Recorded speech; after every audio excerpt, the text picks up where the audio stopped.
عجز صاحب ورور ته د واده مبارکي ډېره ډېره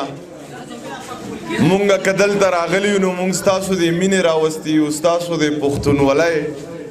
او د عجز صاحب د عجز ټکي نو پکار ده چې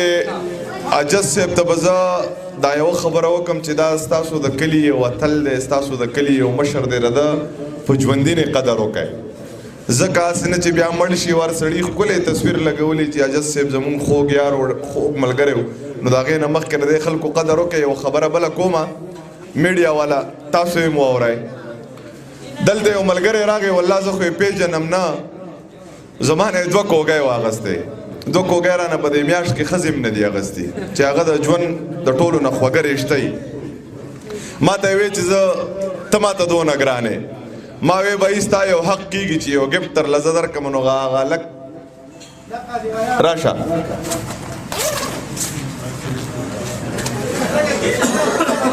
دا واله دا واچوه دا به راته زما له طرفه ګفت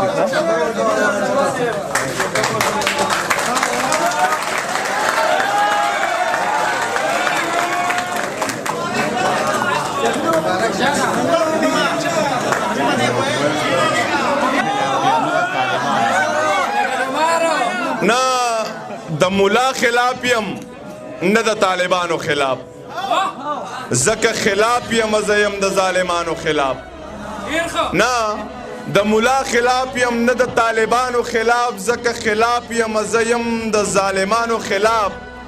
او هغه محفل کې مې اوبه د سره نه دي څکلي چې چېرته خبره پکې شوې د یارانو خلاف هغه محفل کې مې اوبه د سره نه دي څکلي چې چېرته خبره پکې شوې د یارانو خلاف او دا چې د خاورې ته اغیار پرېږدي دا ولې پرېږدي په خپله خاوره ستا اختیار پرېږدي دا ولې پرېږدي او ټیک شوله زه رقیب مو نه دی نو یریږي ولې دا چې ما وینې ما ته لار پرېږدي دا ولې پرېږدي او پلار د بچي سره دا سختې دی له نه تېروي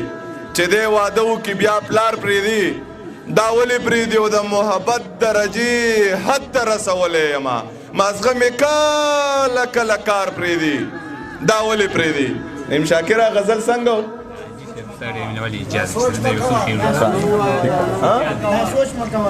چې دا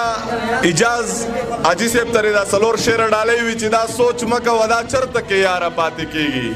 ته څه وې ستا ښایست په ستا دپاره پاتې کېږي چې خوښتې نه یم دا خلکو ته مه وایه پخې قسم دی که اوس څوک هم بې د یاره پاتې کېږي خوښتې نه یم دا خلکو ته مه وایه پخې قسم دی که اوس څوک هم بې د یاره پاتې کېږي ریباره چې زه مخکې ځم نو ته وروسته راځه دا زړه رانه اکثر ګوری په لاره پاتې کېږي ریباره چې زه مخکې ځم نو ته وروسته راځه دا زړه رانه اکثر ګوری په لاره پاتې کېږي او چې د بل وطن د انتظاره د خدای وساته د مسافرو د ازاره د خدای وساته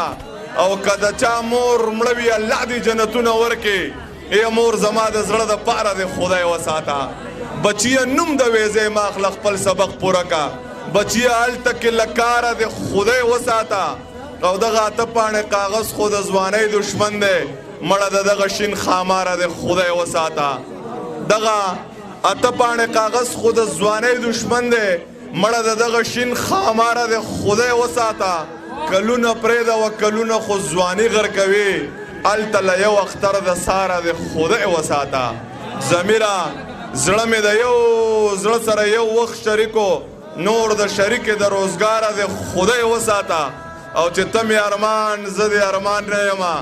ته په ما ګران زه په تا ګران نه یمه او که به مې یو صحت د زړه نه وځې په یو مذهب به مسلمان نه یمه چې خپلو کې ما او رقیب دواړه دشمنان ساتي اوس دې خبر شوم چې زمونږ په خرچو ځان ساتي زه په هغه باندې مین هغه په بل مین دی پیسې زما دي او هغه په خپل یاران ساتي زما د مینې نه توبه د بسته نه یې کوم له دنیا خلک ته په جیب کې تصویران ساتي او دا خو مې ستا د تکبر ستنې راښکته کړلې ضمیر د ځان سره خواږه خواږه یاران ساتي زمونږ سره د کوټې یو ډېر ګران درون پښتون میلمه راغلی دی پټان صاحب هغه ته څو شعر ډالۍ خو په ترنم کې ټیک ده چې خبر بشي زما د حاله مازیګر مازیګر کیدی شي مړی یم سبانا مازیګر مازیګر او که د اعلان د جنازې زما تر غوږو نه شو خبر مې واخله کلیواله مازیګر مازیګر او چې ستا ډولۍ د کلي تلې نو یقین وساته هغسې پروت یم بدحاله مازیګر مازیګر او که چېرته ډېره موده پس درته رایاد شوم که نه زما تصویر ځان له راواله مازیګر مازیګر او ستا د لاس نښې هم اشنا په ختمېدو دي ګورئ ټوکړې دې خورمه د روماله مازیګر مازیګر او خدایه دا ضمیر به کم یو جهنم ته درومي دی خو شراب سکي د یو کاله مازیګر مازیګر او چې توره تیاره ده او ماتم دی ومې نه پېژندې زما په زړه د جانان غم دی ومې نه پېژندې او زه لکه ستا نه یم چې سترګې به بدلې کړمه خدای راستي نظر مې کم دی ومې نه پېژندې او یو د ډولۍ د کلي لاړه په زیړي مازیګر بل عجیبه غوندې موسم دی ومې نه پېژندې او بلها موده پس چېرته مخې له راغلې جو یاره خفه نه شې قسم دی ومې نه پېژندې او چې څلور تکبیره مونځ راپسې وشي د دې بعضې خلکو زړه به ښه شي کم انسان چې د انسان په ژوند کې راشي زړه نه نه وځي که زر زله واده شي او محبت پاله ومنم ضمیره چې یا مړ شمه او یا راپسې مړه شي